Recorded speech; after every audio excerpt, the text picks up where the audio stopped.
Comenzar. Bien, ahí se ve perfecto. Bueno, comenzamos entonces esta edición 2025 de Escuela SAL. Les damos la bienvenida a todos y agradecemos la participación y el interés por estas charlas de la escuela. Y vamos a darle la bienvenida a Luciana Maiorano. ¿Tiene que ir a la escuela? No, por favor, muteen los micrófonos, así podemos seguir con la disertación. Luciana.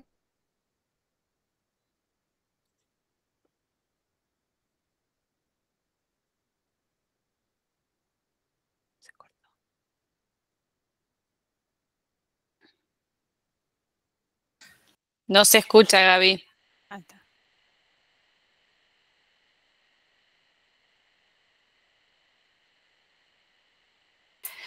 Estás muteada, Gaby.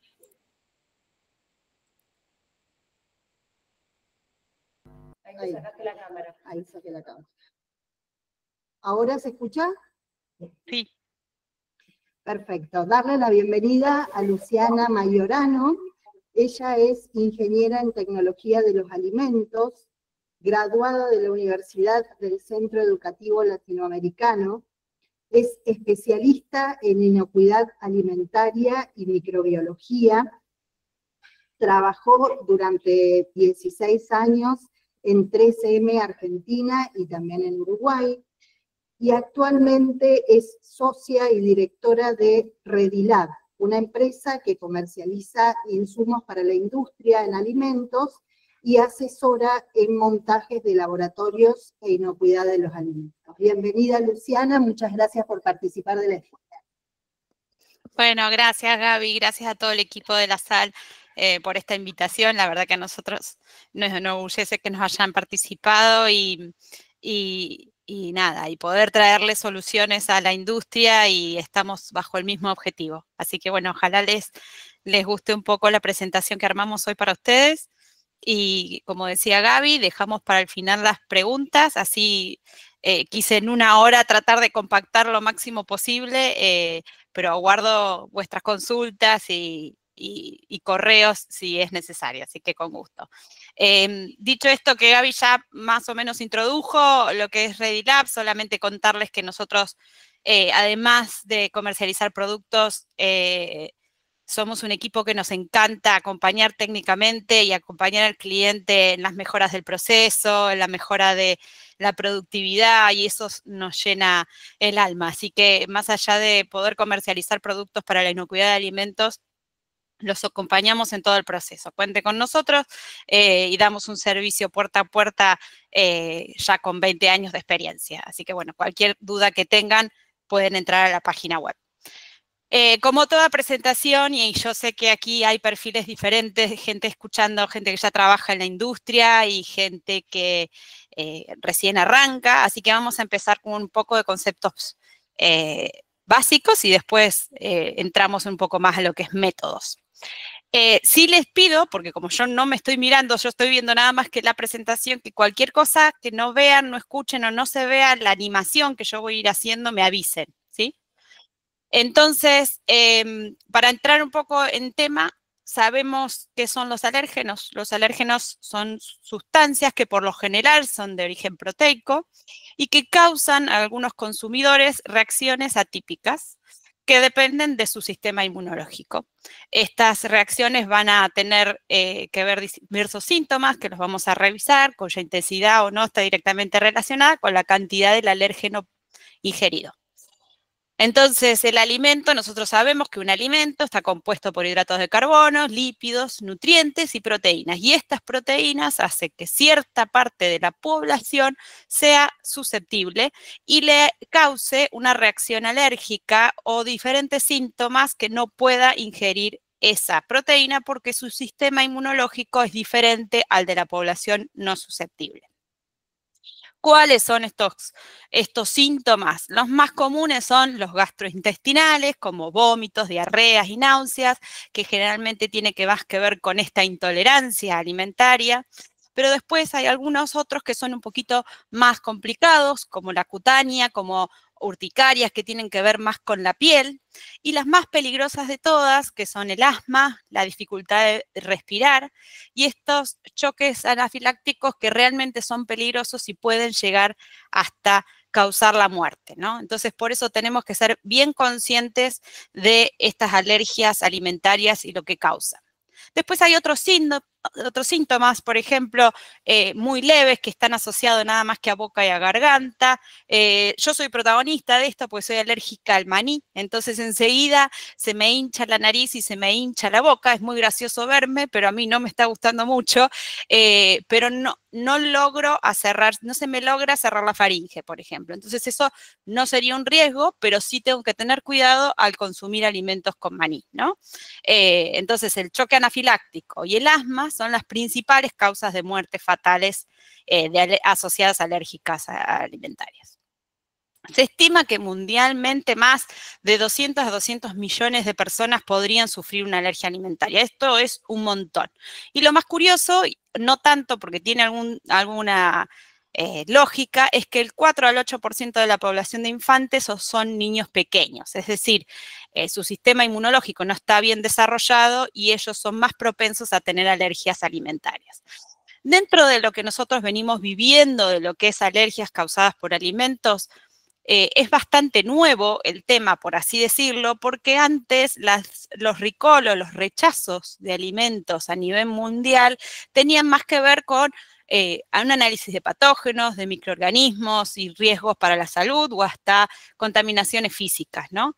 Pero en los últimos años, cuando empezó la ley a surgir un poco más sobre estas declaraciones de alérgenos, empezó a tener un poquito más de importancia. Hay un archivo de la FCIS que habla sobre el porcentaje de los recalls que hubo durante el 2018 y fíjense que el 47% fueron por alérgenos no declarados. Esto es un número muy grande comparado a lo que había antes de recalls y está tomando cada vez más auge. 2018 estamos hablando para mí ayer, entonces es realmente bastante nuevo.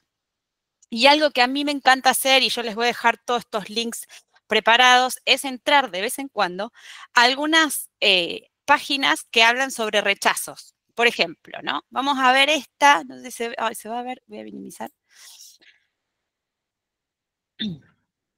Por ejemplo, la del FDA, si ustedes ven acá, está bastante piola porque uno puede poner los tipos de recall que hubo en alimentos y si fue rechazado directamente el producto sacado del mercado o no. Y fíjense, no voy a entrar en detalle en todas, pero sí les hice un breve resumen aquí, que durante solo el mes de marzo hubo por lo menos de 3 a 4 rechazos por contaminación alergénica por no declarados, en huevos, en maní, en una salsa picante. Entonces, esto está cada vez teniendo más importancia.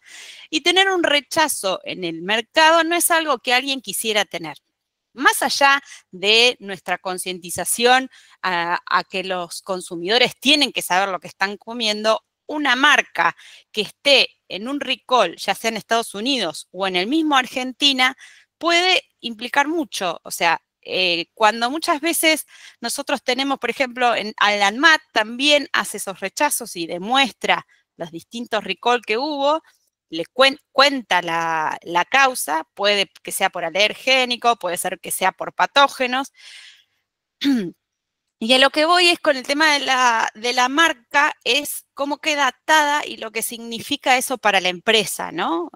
Decíamos, más allá de nuestra conciencia con nuestros consumidores, muchas veces a los dueños de la fábrica o hasta el mismo comercial le cuesta entender por qué hay que invertir tanto en un control de calidad, ¿no? Y hoy tenemos todas las herramientas para demostrar cómo se puede arruinar una marca en segundos, y al financiero en ese caso sí le va a interesar, ¿no es cierto? Fíjense la sal, que no es de Olfa, pero es realmente una de mis favoritas, ponen hasta la foto del producto, que para el consumidor esto es buenísimo porque realmente pueden detectar el alimento al que fue rechazado, pero para la marca significa muchísimo que un alimento con su marca esté que se muestre en la Agencia Santafesina de Seguridad Alimentaria. Entonces tenemos que ser muy conscientes, más allá del consumidor, tiene que saber lo que está ingiriendo, pero también defender la marca y el trabajo que estamos haciendo, ¿no? Entonces, esto es un poco un ejercicio que a mí me gusta hacer cada tanto para ir viendo cuáles son los recalls, qué está pasando, por qué se está rechazando, porque muchas veces hay ingredientes que no teníamos ideas que estaban y realmente hay que revisar para las declaraciones. Bueno, la verdad que hay mucha información. Y fíjense, hablando de la línea del tiempo y hablando de alérgenos, voy a achicar esto de nuevo porque si no... Fíjense cómo en los últimos 10 años, porque no es nada 10 años, todas las normas y todas las regulaciones internacionales que fueron cambiando gracias a distintas alergias presentadas de casos, ¿no? Entonces, se fueron agregando alérgenos, se fueron agregando regulaciones. Recién en el 2011, fíjense que Europa hizo una regulación listando sus alérgenos. Fíjense en el 2020 la cantidad de reportes y cambios de leyes que hubo. Entonces, dentro de todo, estamos en una era bastante nueva con respecto a alérgenos, todavía recolectando data para saber cómo cuidar mejor a nuestros consumidores. Y esto tiene mucho que ver con una palabra que a mí me gusta decir, que es el empoderamiento que está teniendo el consumidor hoy en la industria alimentaria y como usuario, ¿no? Por así decirlo. Yo les voy a contar un par de casos en esta slide que demuestra lo importante que fueron para poder hacer regulaciones diferentes en otros países, ¿no? Una de las más conocidas, que tuvo mucha publicidad, fue el caso de Natalia. El caso de Natalia es un caso bastante conocido en Inglaterra, en donde ella con 14 años, antes de subir a un avión, consume un sándwich en una cafetería, de estos que están envueltos, pero sin declaración porque eran preparados en el día, y tenía sésamo. Ella era alérgica al sésamo, se sube al avión y en el avión tiene un shock anafiláctico y no pueden hacerla sobrevivir y fallece en el avión con solo 14 años. Los padres, después de esta tragedia, lograron hacer lo que es la ley Natalia. Esta es bastante interesante de leer, por eso les dejo también los links para que entren y chusmeen un poco de qué se trata, en donde lograron que todos los alimentos que estén preparados en el día y envasados para el consumo tengan de alguna manera un respaldo y tengan todos los ingredientes, sean o no sean alérgicos, tienen que tener todos los ingredientes declarados. Otro caso bastante interesante es el de Laisha. Todos son realmente muy tristes y en cada uno de estos blogs que ustedes van a entrar también pueden ver otros casos. Entonces es como que sí hay que concientizar realmente a quienes le tenemos que mostrar que este control hay que hacerlo. Esto es una muy buena herramienta para compartir. El caso de Laisha es un niño que iba a una guardería y era intolerante a la lactosa.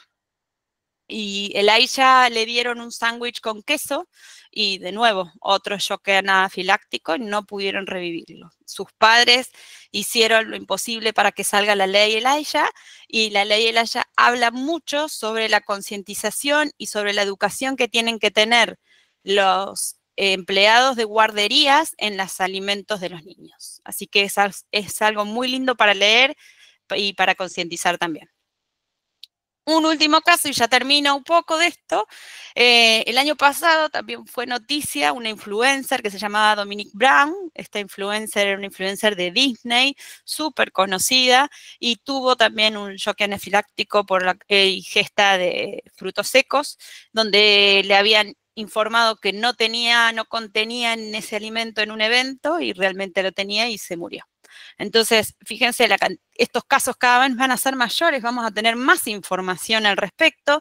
Hay un informe también muy lindo que no lo pude compartir acá, que habla sobre la intolerancia a lácteos en Argentina, y la verdad que la cantidad de niños intolerantes a la lactosa en Argentina es muy llamativo. Entonces, hoy tenemos que tener estos números bien conscientes a la hora de producir alimentos, ¿no? El consumidor hoy, este empoderamiento que hablábamos, tiene mucho que ver con el acceso, ¿no? Ya sea las redes, todo lo que hay disponible, pero hoy se puede cuidar mucho más. Hay aplicaciones y escáneres que se bajan desde el celular, uno puede poner directamente el alérgeno que le afecta y en Europa, por ejemplo, esa aplicación lleva el escáner y uno va al supermercado y escanea el alimento y así se garantiza si tiene o no tiene el ingrediente alergénico. Y todo eso va a una base de datos que en caso que ese producto no esté cargado por el proveedor en esa aplicación, se puede solicitar que se carguen los ingredientes y así se ha generado una base de datos impresionante. La verdad que es una aplicación muy práctica y se están generando algunas nuevas también, por supuesto.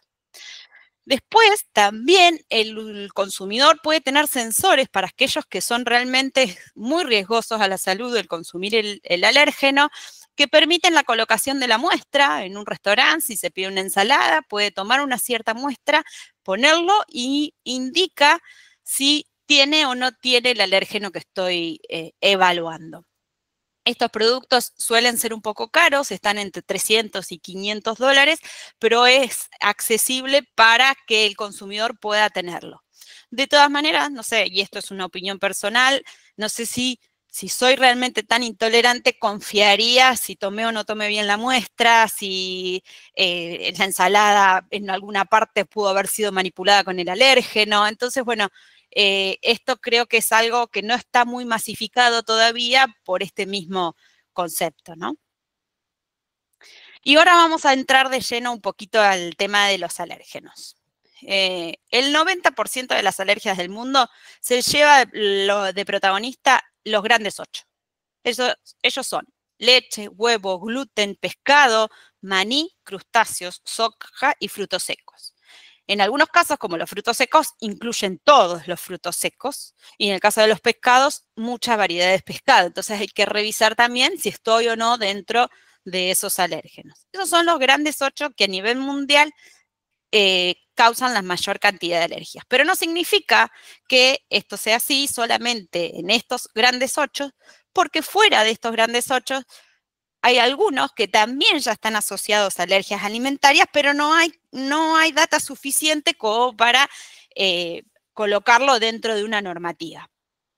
El sésamo, por ejemplo, dentro de una ley FASTER que salió hace muy poquito, fue incluida en los Estados Unidos como uno de los alérgenos y ahora ya no se llaman más los grandes 8 en Estados Unidos, y son los 9, porque el sésamo pasó a estar dentro de la lista de los más importantes a controlar. Entonces, dependiendo de la zona mundial en donde nos encontremos o donde exportemos, van a ser los alérgenos que yo tengo que revisar si voy o no a controlar, ¿no? Fíjense, en Estados Unidos tienen los 8 y el sésamo. En Europa son 14 los alérgenos que hay que declarar, porque además de los grandes 8, ellos consideran que hay que declarar apio, mostaza, granos de sésamo, lupinos, moluscos. Entonces esto cada vez va a ser más grande, ¿no? Sobre todo cuando se empiece a colectar mucho más data. Entonces, más allá que yo, si trabajo con productos que solamente se comercializan en Argentina, voy a revisar el capítulo 5 del Código Alimentario Argentino para ver un poco el tema de la normativa y de la regulación que me indica. Y voy a trabajar seguramente con estos grandes 8, pero si voy a exportar a Brasil, tengo que saber que también tengo que demostrar un certificado libre de látex, que si voy a exportar a Estados Unidos y trabajo con sésamo, tengo que reportar el sésamo. Entonces, dependiendo de lo que yo vaya a hacer mi manufactura, voy a revisar cuáles de los alérgenos tengo que tener cuidado, controlar y declarar. Pero todo esto viene atado a que cuando nosotros somos fabricantes de la industria alimenticia, tenemos que tener muy en claro que la gestión de alérgenos es muy completa. Y tengo que tocar varios puntos para garantizar que el alérgeno no pase al alimento y que mi consumidor esté a salvo. Para eso una es la parte del etiquetado. No vamos a entrar de lleno con el tema del etiquetado porque no es lo que venimos a hablar hoy. vamos a revisar solamente un árbol de decisión, pero sí es recomendable que acá se asesoren bien, actualicen la norma dependiendo del país que vayan a exportar o si va a ser el mismo en Argentina, trabajen en conjunto con la SAL para verificar que lo que están haciendo esté bien, y después nosotros como industria alimenticia podemos hacer un montón de cosas. Primero tenemos que controlar las materias primas que nos llegan, ¿no? Porque si nuestro alimento, nosotros recibimos materias primas de otros proveedores, esos proveedores tienen que mandar certificado libre de alérgenos, revisar los ingredientes, ustedes tienen que hacer auditoría sobre esos proveedores para revisar cómo llevan ellos su gestión de alérgenos y tener los certificados al día, ¿no? Pero dentro de mi fábrica, además de hacer este control de materias primas, yo puedo reducir la contaminación cruzada mediante una buena limpieza y mediante la medición de esa limpieza y ese proceso, ¿no? Monitoreo ambiental y todo lo que es control preventivos. Hoy se está hablando mucho de lo que es preventivo porque tenemos que tratar de llegar antes al problema. Es mucho más barato, es mucho más efectivo y productivo también. Entonces, hoy se habla mucho de los controles preventivos para garantizar la inocuidad de alimentos.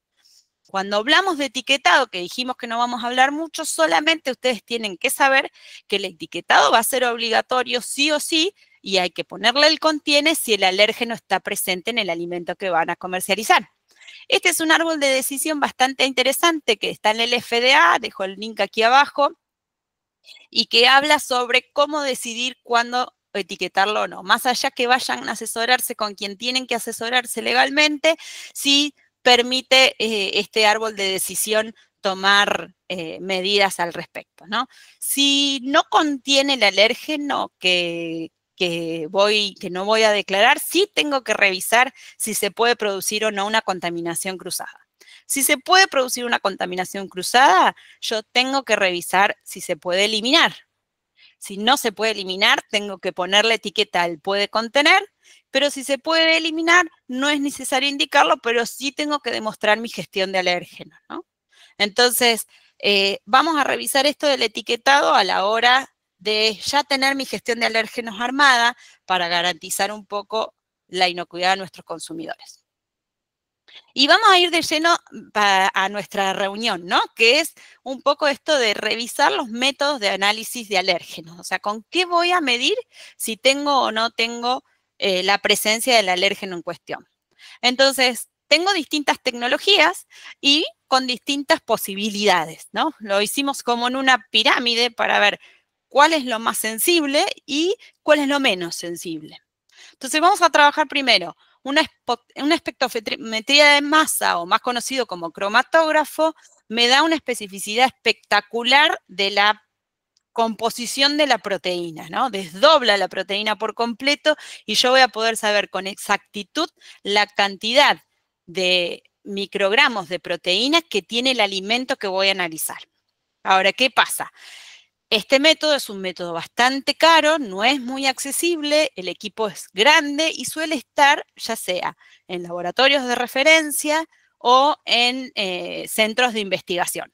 Entonces, para yo poder hacer un análisis por espectrometría de masa, sí o sí tendría que mandar mi análisis a un laboratorio externo. Si tengo posibilidad de comprarlo, también lo puedo hacer, ¿no? Pero tiene cierta complejidad para su uso, digamos, tiene que haber una mano de obra cualificada para poder trabajar sobre estas columnas y no es algo muy común.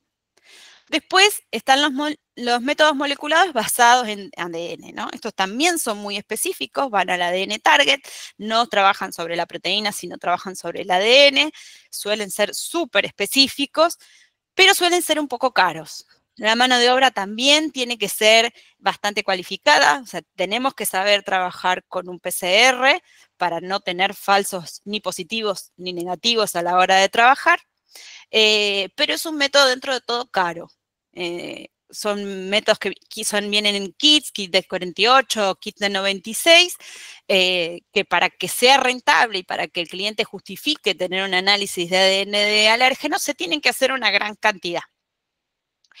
Pero no terminamos acá, porque hoy no importa la condición en la que la fábrica se encuentre, sea grande, sea chica, tengan presupuesto o no lo tengan, hay otras alternativas, como los métodos inmunoensayos, que son métodos de ELISA, que podemos tener métodos cuantitativos o cualitativos, así como lo podemos ver en la foto, y vamos a revisar estos dos de lleno, porque son los que más se utilizan en la industria, ¿no? Son uniones antígeno-anticuerpo que me van a permitir saber cuánto tengo del alérgeno que voy a medir o si pasa o no pasa ese límite. Y después tengo métodos no específicos. O sea, tengo métodos que no me van a decir el tipo de alérgeno con el que voy a tener presente, pero sí me van a dar un indicio de cómo está mi proceso de limpieza para una contaminación cruzada. Entonces, de esta forma, yo puedo, de alguna manera, tener bajo control la limpieza y reducir la contaminación cruzada del alérgeno que no quiero tener. Nos vamos a enfocar entonces en estos últimos dos, que son un poco los más accesibles y que nos interesaba que ustedes conozcan de qué se trata la tecnología y qué vamos a medir. Entonces, decíamos que lo que está en nuestro alcance va a ser un poco esto, ¿no? El llevar gestiones como HACCP, FISMA, GMP, mediante controles preventivos en la limpieza o en monitoreos ambiental. Entonces nos vamos a basar un poco en entender cómo es un monitoreo ambiental y qué incluye. Hacer monitoreos ambientales, esto que decíamos de lo preventivo, ¿verdad? Es muestrear y analizar equipos y superficies que estén en contacto o no con el alimento dentro de un establecimiento para prevenir esta contaminación cruzada en el producto final, causada por el ambiente de producción, obviamente. En este monitoreo se puede establecer distintos parámetros y se va a medir no solo el tema de alérgenos, sino también vamos a medir organismos indicadores, patógenos, organismos de deterioro. Entonces, tenemos que tratar de trabajar en conjunto con todas estas herramientas para poder garantizar un buen plan de monitoreo ambiental y así reducir la posibilidad de tener el alérgeno que no quiero tener en el proceso. Para esto aquí yo les voy a presentar uno de nuestros socios comerciales más interesantes que tenemos, es la gente de Neogen, que también fueron fusionados hace muy poco con la gente de 3M Food Safety, y ellos tienen un manual de monitoreo ambiental que es bastante útil cuando uno va a arrancar a hacer este plan de monitoreo ambiental. Yo se los recomiendo que se lo pueden bajar de la página o nos lo pueden pedir a nosotros, pero está ordenado porque sí o sí, cuando uno habla del monitoreo ambiental, es importante juntar todas las áreas de la industria, de la planta elaboradora. Es decir, tiene que estar la mayor cantidad de áreas comprometidas a que esto es algo para mejorar en la fábrica, ¿verdad? Entonces, es muy difícil que todas esas áreas se comprometan de la misma forma porque hay objetivos distintos, ¿no? A mí estas reuniones son una de las que más me encantan porque es bastante adrenalínica, porque cada uno puede dar su opinión o qué ve que se puede mejorar, ¿no? Entonces, porque muchas veces nos cerramos en el área de calidad y es cierto que producción puede ver otras cosas que nosotros nos vemos y bueno, entonces es muy importante juntar a todos, así como hacemos las reuniones de HACCP, hoy se están haciendo las reuniones de monitoreo ambiental para verificar que esa herramienta que se va a trabajar va a ser lo más concreto posible.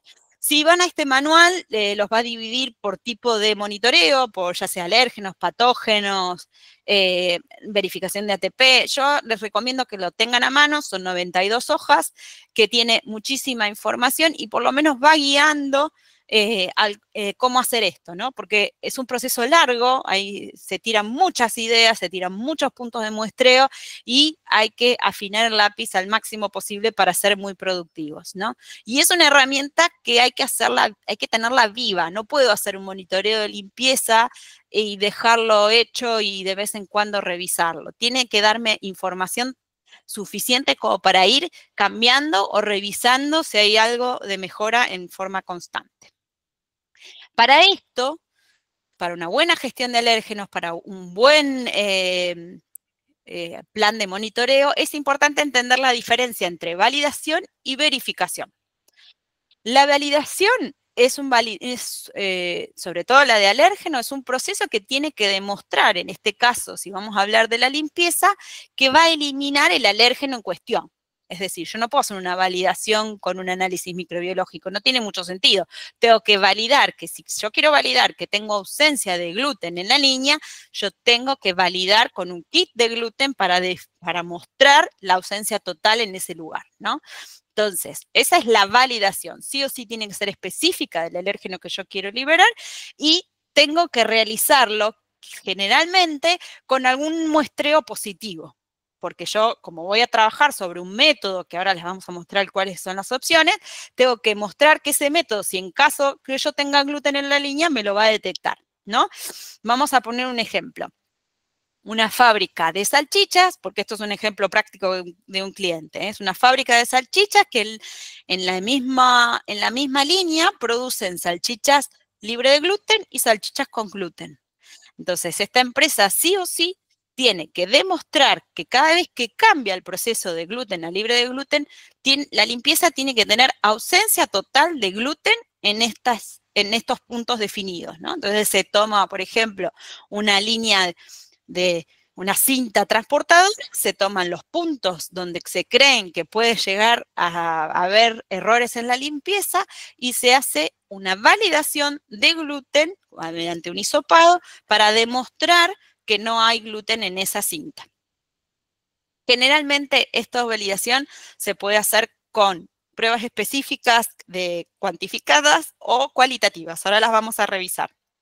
Si es cuantitativa, en este caso mejor, porque se sabe la cantidad exacta de partes por millón que van a quedar adentro de esa línea, ¿no? Entonces, tenemos que buscar el riesgo, tenemos que encontrarnos y así decir que en caso que dé positivo, la validación dice que hay que limpiar de tal o cual manera. Y tengo que realizar un control positivo para verificar también mi método de control.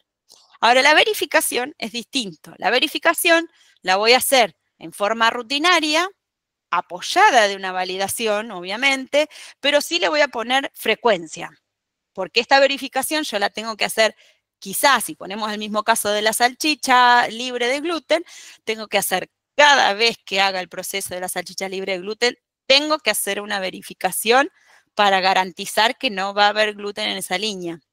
Lo puedo hacer mediante un método específico, como es el hisopado de gluten, o lo puedo hacer con no específicos, como un control de proteínas, por ejemplo. Pero yo ya lo validé previamente, ¿se entiende? Para esto, para la verificación, es cuando uno se sienta con todo el equipo de la empresa a revisar las zonas más críticas de control. Cuáles son las zonas que están en contacto directo con el alimento, si tiene o no tiene sentido hacer un control, si, por ejemplo, hay muchos casos que la empresa hace productos libres de gluten, pero el comedor está en la zona 1 y se sirve pan, entonces tenemos que trabajar sobre el control del cambio de ropa o tenemos que trabajar sobre el control de alimentación del personal. Entonces hay muchas cosas que hay que revisar y pensar como alérgeno, por así decirlo, para que no esté presente donde no quiero que esté. Entonces, se zonifica, se hace la evaluación de riesgos y de puntos críticos de control y se determina si se van a usar kits específicos o si voy a tener un control muy, muy rutinario de monitoreo de ATP, por ejemplo, ¿no? Entonces, todo este análisis es un programa que se llama Programa de Monitoreo Ambiental para garantizar esta ausencia de alérgenos en el producto final. Y para hacer estos análisis de alérgenos, decíamos que había métodos cuantitativos y métodos cualitativos. El cuantitativo me va a decir la cantidad de partes por millón que tiene esa muestra. Generalmente se va a trabajar en la materia prima y en el producto final, porque yo quiero saber si estoy o no dentro de lo que indico en la etiqueta. Entonces, voy a hacer un análisis cuantitativo y saber cuántas partes por millón de gluten tengo en esa salchicha para saber si la voy a poder declarar sin gluten o no. Lo mismo que en la materia prima que reciba. Entonces, se recomienda hacer análisis cuantitativos específicos del alérgeno que voy a declarar en mi producto final. Pero también puedo hacer cuantitativos para una validación en aguas de enjuague o en hisopos en el monitoreo ambiental. Ahora, el cualitativo me va a dar una presencia o una ausencia. ¿Es suficiente para generar una acción correctiva? Por supuesto, porque estos cualitativos no solo, o sea, me dice una ausencia o una presencia, pero dentro de un límite. Me voy a poder expresarlo como, por ejemplo, menor a 5 partes por millón de gluten. Entonces, es cualitativo, pero sí tengo una garantía que voy a tener una ausencia de esa sensibilidad. Entonces, yo puedo hacerlo si quiero en la materia prima para revisar si estoy o no dentro de la ley y en el producto final, pero se usa bastante en todo lo que es el monitoreo ambiental y en la verificación diaria del proceso de limpieza, ¿no? Es importante saber, y ahora vamos a ver un poco de qué se trata cada uno para que ustedes vean por qué digo esto, el cualitativo es mucho más fácil de hacer y cualquiera puede acceder. Entonces vamos a entrar de lleno un poquito a los tipos de métodos de control.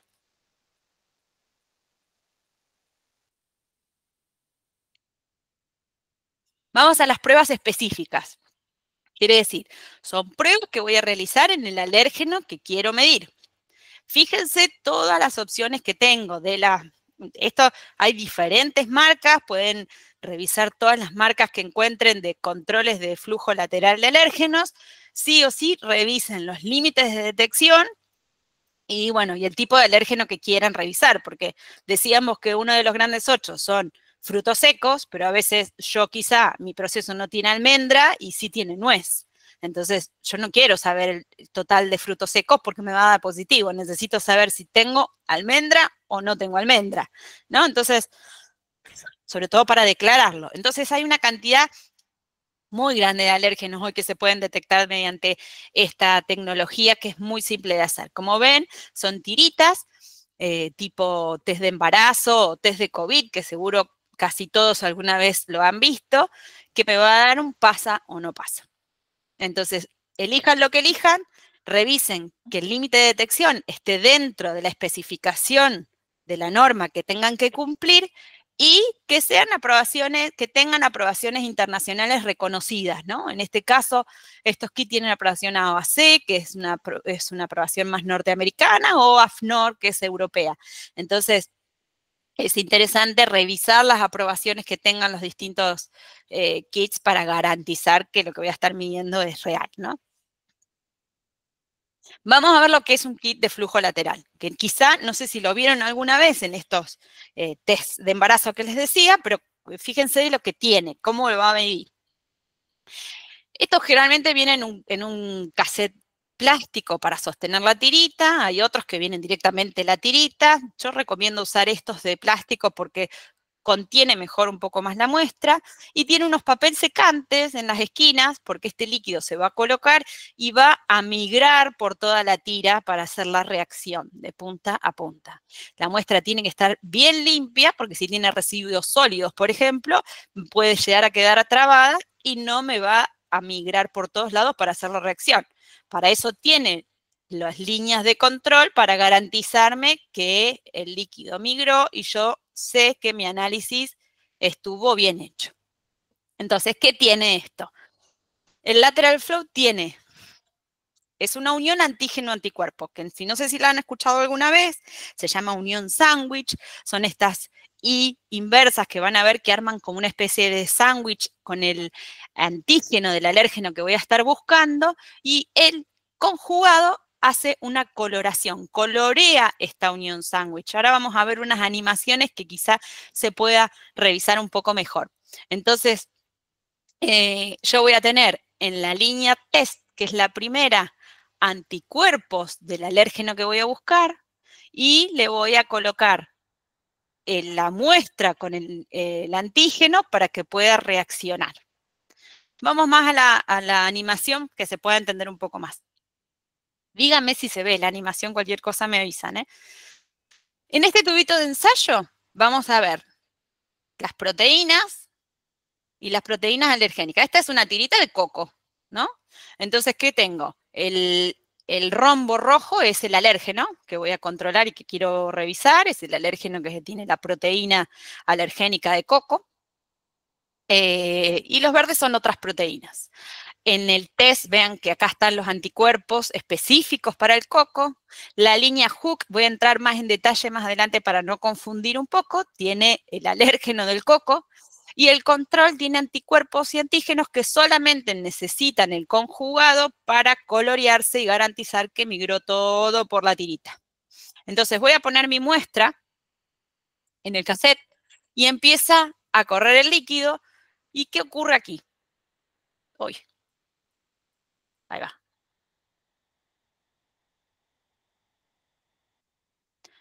Las otras sustancias se fueron, no le interesaron, y en el test se hizo esta unión sándwich. Los anticuerpos con el sustrato encontraron el alérgeno o el antígeno, se unió a los anticuerpos del test y se pudo colorear al test como resultado positivo.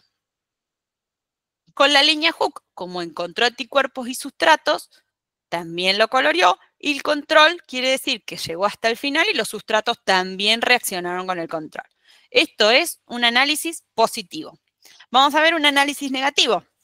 Fíjense que en el tubo de ensayo, en este caso, yo no tengo rombos rojos, no tengo el alérgeno del coco, ¿y qué va a pasar? No encuentra ese alérgeno, el test va a quedar sin teñirse, el Hook sí, porque voy a tener anticuerpos y acá yo ya tengo el alérgeno del coco, voy a tener un doble control con esto, ahora les voy a revisar por qué, y el control me dio positivo. Fíjense, ahora les voy a contar un poco qué es esta línea Hook. Esta línea Hook define un poco la sobresaturación de cantidad de la proteína alergénica, porque, o sea, estos kits no solo te detectan si tiene o no tiene, pero traten de elegir aquellos kits que tengan esta línea de sobresaturación porque nos da muchísima información. Sobre todo, por ejemplo, cuando nosotros queremos hacer un control positivo, si está sobresaturado, la unión del anticuerpo con el antígeno en el test no logra unirse porque empieza a reaccionar entre sí. Fíjense.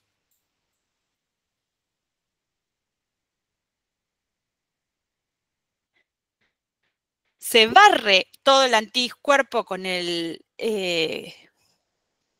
que estaba midiendo y solo no me queda el sustrato que me ayuda o me permite colorearlo. Y en la línea Hook lo mismo. Entonces, ¿yo qué voy a tener acá? No es un resultado negativo, sino que es un resultado de sobresaturación. Esto me indica o que diluyo la muestra o que reviso que estoy muy fuera de especificaciones porque esa es una concentración muy alta del alérgeno que quiero medir. Esto es un resultado que puede o no puede ser útil. A mí me gusta bastante porque en realidad, fíjense en este caso, si yo tengo una muestra con una alta concentración de almendra y no tengo línea Hook y solo tengo un control y un test, yo voy a decir que este análisis es negativo.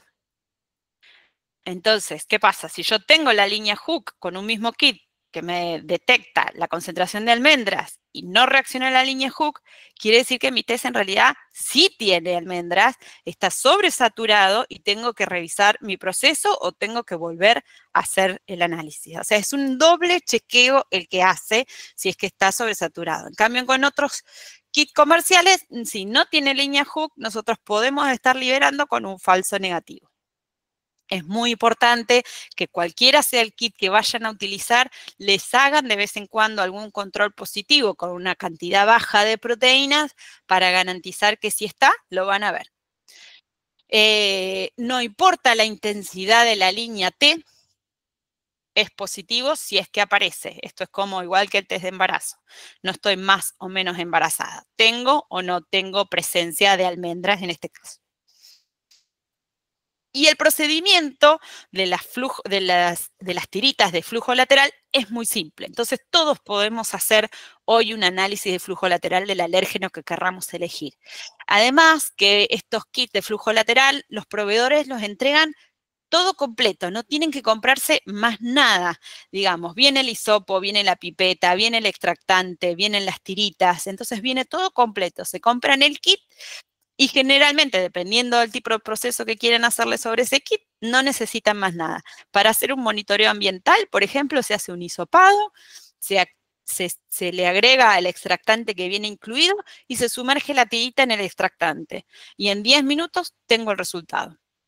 Si quiero hacerlo en muestras ambientales, en muestras de producto, lo que sí voy a necesitar es procesar esa muestra. Entonces, hay que ver cuán sólida es la muestra, a ver si la tengo que moler primero, pero bueno, tengo que pesar y acá sí voy a necesitar una balanza.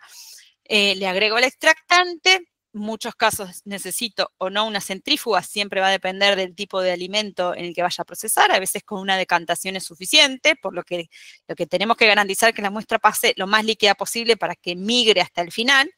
Y se llevan a 100, se le siembran 100 microlitros. Entonces, cuando hago muestras ambientales, la caja del kit viene completa y no necesito otro accesorio. Si yo hago en productos, quizá tengo que ver cuál es mi producto y cuáles van a ser las cosas que puedo llegar a necesitar para hacer ese muestreo.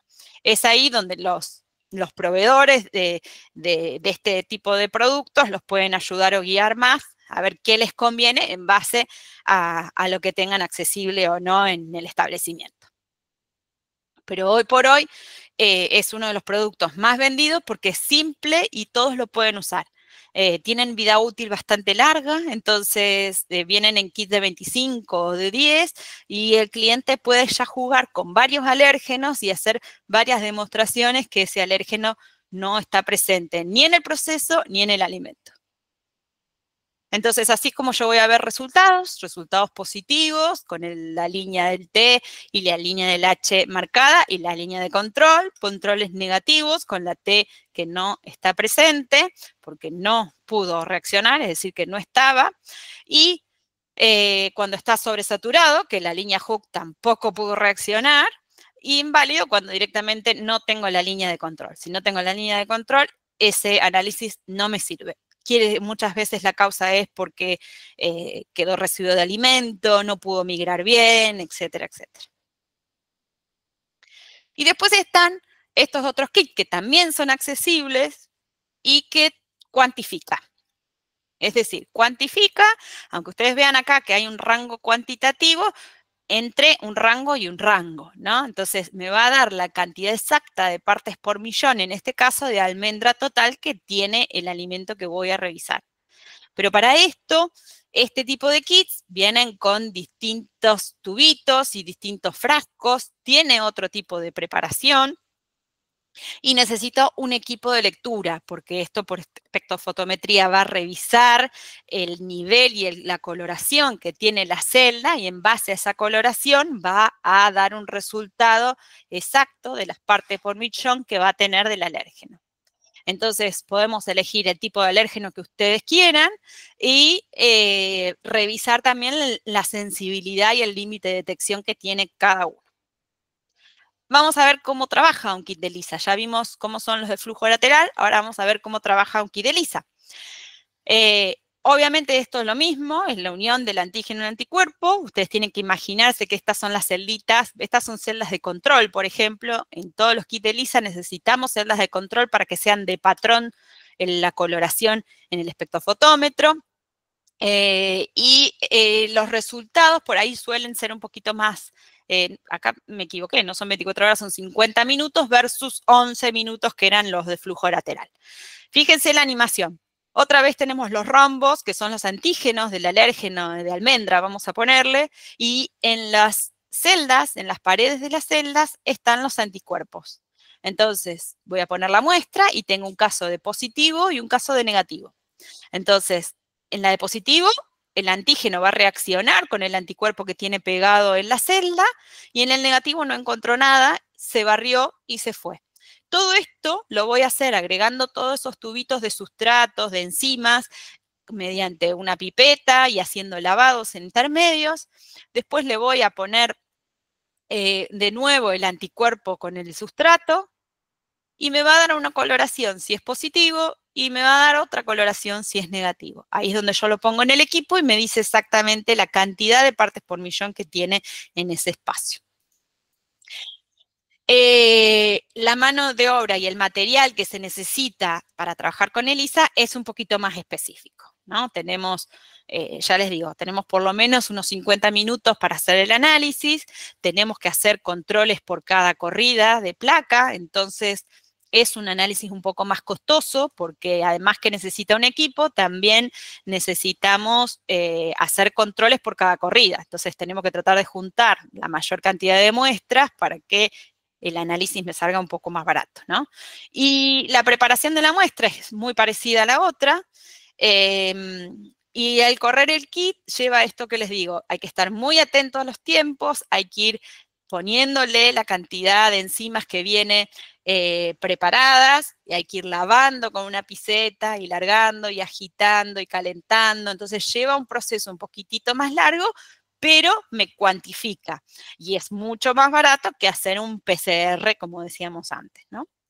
Entonces, cada método va a tener su ventaja y su beneficio. Ustedes tienen que saber lo que mejor adapte a su establecimiento hoy.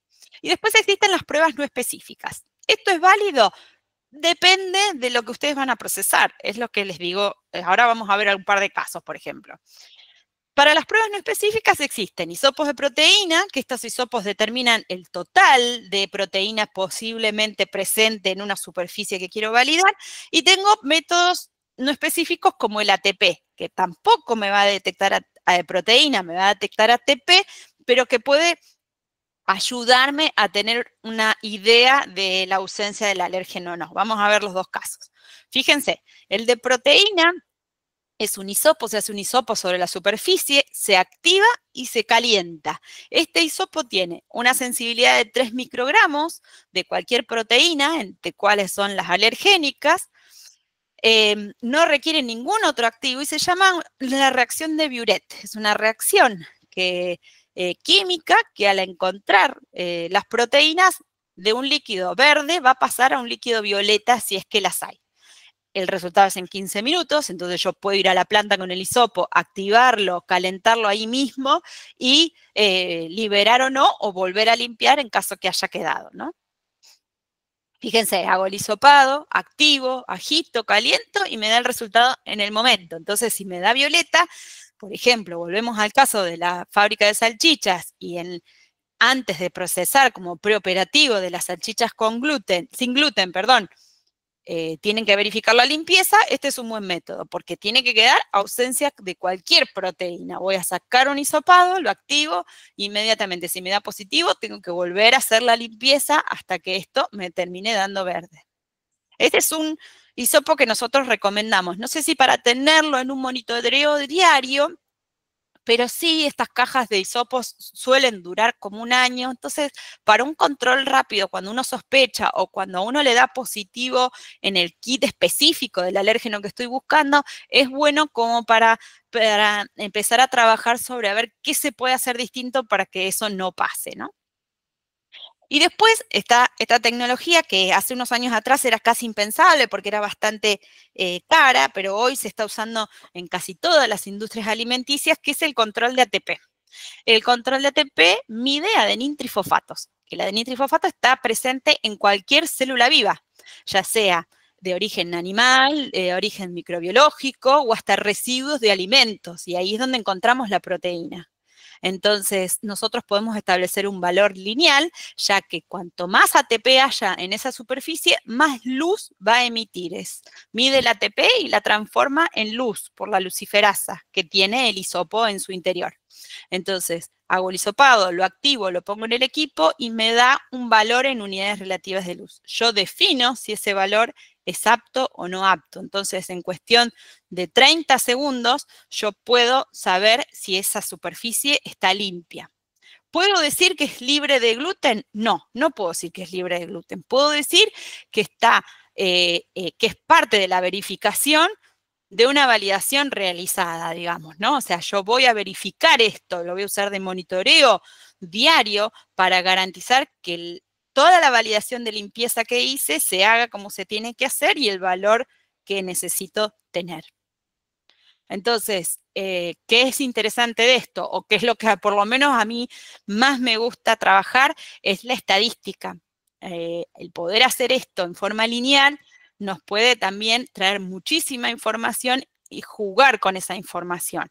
Podemos ver cuáles fueron los valores fuera de riesgo o cuáles fueron los desvíos y qué ocurrió. también para una validación es súper útil, porque cuando yo veo que, por ejemplo, hice una prueba específica de un alérgeno que no quiero tener, pero lo tengo, pero tengo que ver si el químico de limpieza lo tengo que cambiar o tengo que hacer un doble enjuague, por ejemplo, con el ATP, al dármelo en el momento, yo de alguna manera, es un poco más barato también, de alguna manera puedo decir, sí, ves que puedo bajar el nivel de ATP porque hice un doble enjuague. Entonces, esta es una herramienta viva, hay que jugarla, no sirve para tenerla en un cajón y sacarla de vez en cuando, para eso no lo usen, pero sí sirve mucho para esta validación in situ o para cambios que yo tenga que hacer en la limpieza y tengo alérgenos, cualquier cambio que tengo que hacer, voy con el equipo y reviso si estoy dentro o no dentro de los límites que ya validé con la presencia de mis alérgenos. Espero no haberles hecho mucho lío con un poco de esto, pero es la parte más linda. Esto del monitoreo ambiental tiene que ser una herramienta viva, tiene que ser desafiante para todas las áreas, porque nos da muchísima información preventiva y les aseguro que si esto se hace correctamente, el producto va a estar a salvo y la cantidad de análisis que van a hacer en producto final cada vez van a ser menores y cada vez van a ser más monitoreos ambientales para garantizar el proceso, ¿no? Estamos a tiempo. Esto significa mucha plata el reducir un recall. Entonces, es muy fácil de demostrarlo. Es difícil, es para quienes estamos más en lo técnico, pero es muy fácil quien ve realmente los números de la ventaja que puede traer todos estos procesos.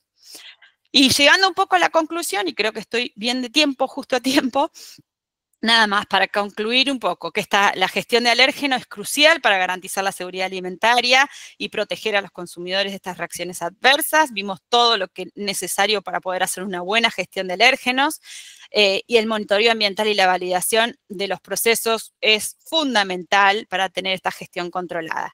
Métodos analíticos hay varios. Hay que revisar cuáles son los que mejor se adaptan a la necesidad de ustedes. Así que para eso y cualquier otra cosa, acá están los datos, mi correo por cualquier duda que haya quedado que no se animen a consultarla ahora, la página web y nos pueden seguir en las redes también. Así que muchas gracias. Perfecto, Luciana. Muchas gracias por tu disertación, muy claros todos los conceptos. Y bueno, ahora sí vamos a abrir para que ustedes puedan realizar las consultas o preguntas o apreciaciones que quieran realizar en este momento.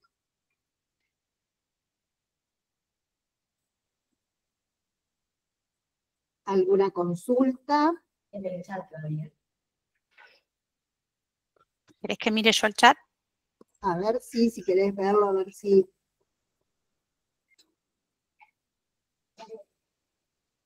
Había quedado una de... Acá hay una, mira, Luciana. Dale. Como auditores, ¿qué documentación se puede solicitar en las materias primas? Más allá que existe etiquetado. En la parte de alérgenos sin gluten específicamente, ya que la normativa no lo pide.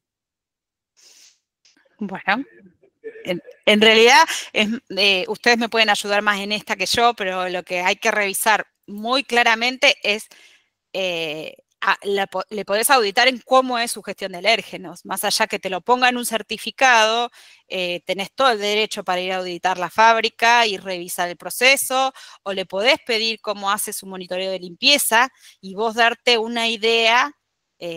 Legalmente contra el certificado no vas a poder hacer nada, pero por lo menos concientizás un poco a ver qué está haciendo para garantizar esa ausencia que te demuestran. Bien, acá hay otra también que dice, ¿tenés idea qué porcentaje de empresas implementan gestión de alérgenos?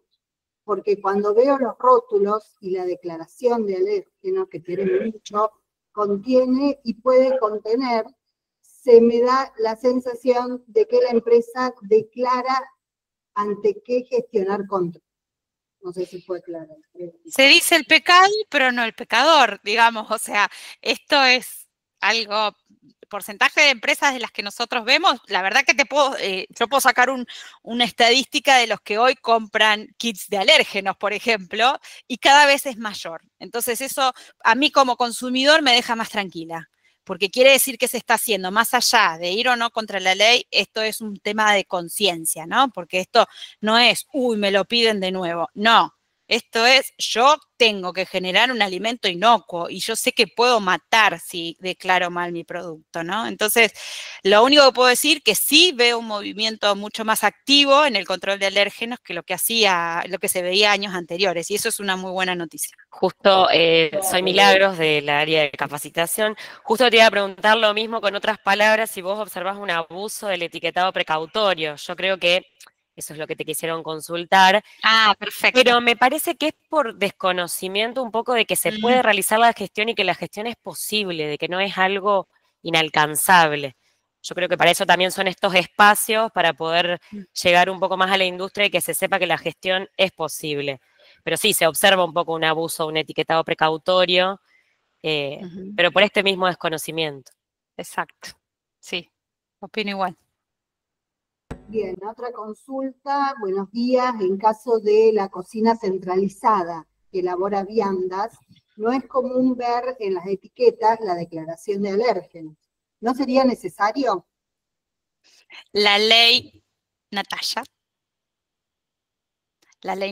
que logró Estados Unidos es sobre estos alimentos que son para, bueno, ya sea comedores, en realidad en estos casos se hablaba sobre cafés que se entregan estos alimentos producidos en esos establecimientos, pero sí, claro, y me imagino que también en estas cocinas sí se entrega el certificado de los ingredientes de cada uno, pero no estaría mal hacer un etiquetado un poquito más llamativo, sobre todo cuando estamos trabajando con gente inmunodeficiente, ¿no? Porque estos comedores van a hospitales y es tremenda la cantidad de casos que hay que no se declaran en el Ministerio de Salud muchas veces, porque son hospitales privados y que la causa fue el alimento, ¿verdad?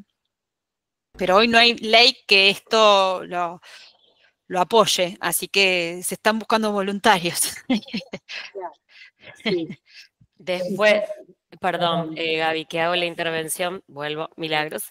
Yo tengo mis nenes con alergia a la proteína de la leche de vaca, ahora ya no, ya la han superado, pero quería contar la experiencia en el jardín, que es un jardín público, y lo que a mí me solicitaron es que presente, obviamente, el certificado por parte de la pediatra, y a él no se le administraba ningún alimento que tenga lácteos. Así que bueno, me parece que también parte de los padres, bueno, de la insistencia de que realmente les genera un problema de salud.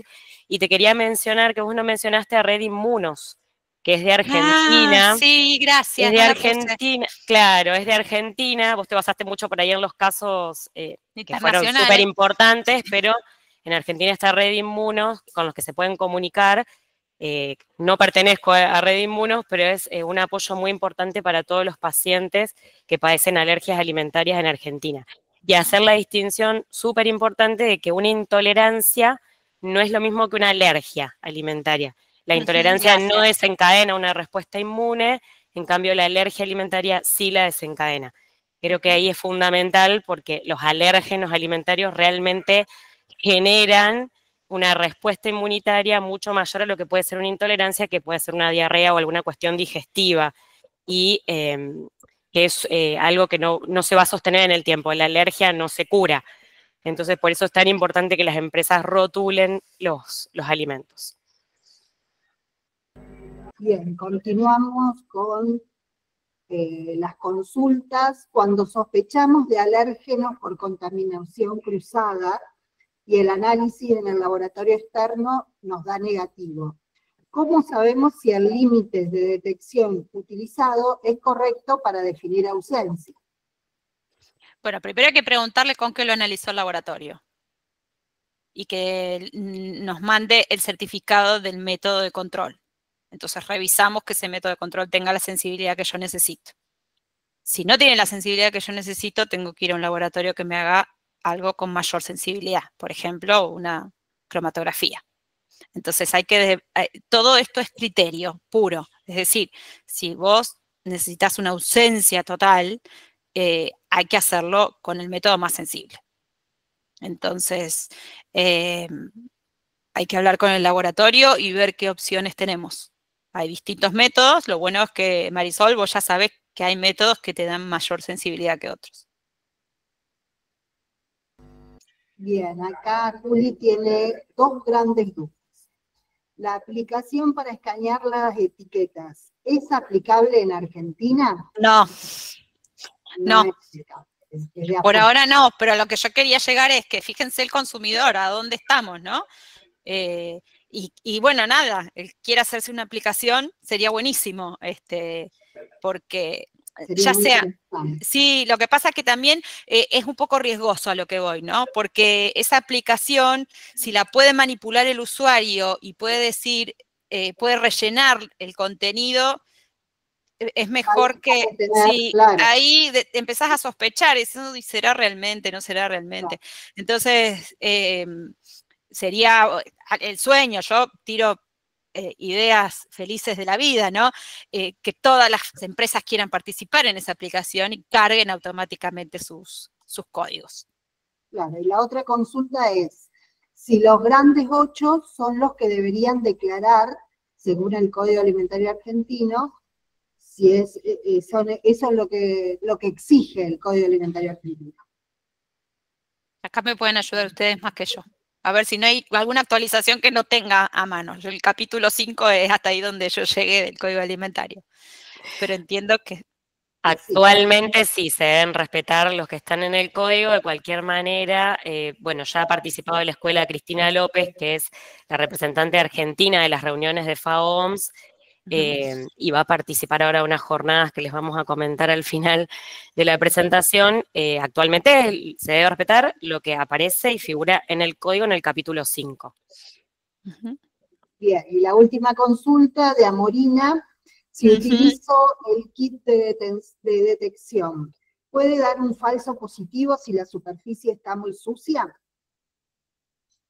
Los kits de detección específicos llamo porque estás haciendo el kit de maní, más que porque no encuentre el anticuerpo, el antígeno, perdón, es porque esa mugre puede no ayudar a migrar al líquido en toda la tirita. Vos fíjate que tenés 100 microlitros para poner, 100 microlitros, perdón, para poner. Entonces, puede que no migre y que te dé un falso negativo o un falso positivo, o sea, porque no llega a la línea de control.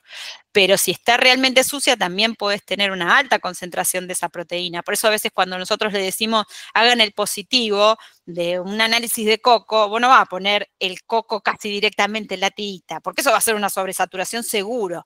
Diluílo, poné un poquito, echarlo en la superficie y hacer el hisopado. Entonces, tienen que estar en una concentración baja para que vos digas, mirá, cuando está, realmente está. Porque si es casi visible, no tiene mucho sentido controlarlo, ¿no?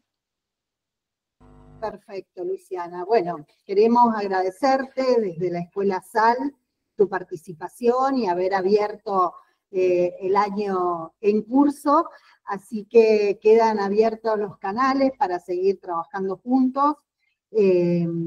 A la gente le quiero comentar que esta charla queda grabada, va a estar disponible en la página web de la agencia y también en el canal de YouTube.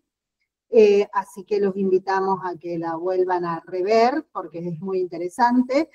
Y respecto a un evento que estamos armando desde el área de capacitación de la agencia, que es ASAL Expone, donde vamos a tratar el tema de alérgenos alimentarios. Esto va a ser el 7 de mayo y se va a realizar de manera presencial en la estación Belgrano. Pronto va a estar disponible el micrositio de este evento, así que ahí van a estar todos los detalles en cuanto a quiénes van a disertar y todas las cuestiones, así que los invitamos a todos los que les interese la temática a participar el 7 de mayo. Gracias, Luciana, y seguimos en contacto todos.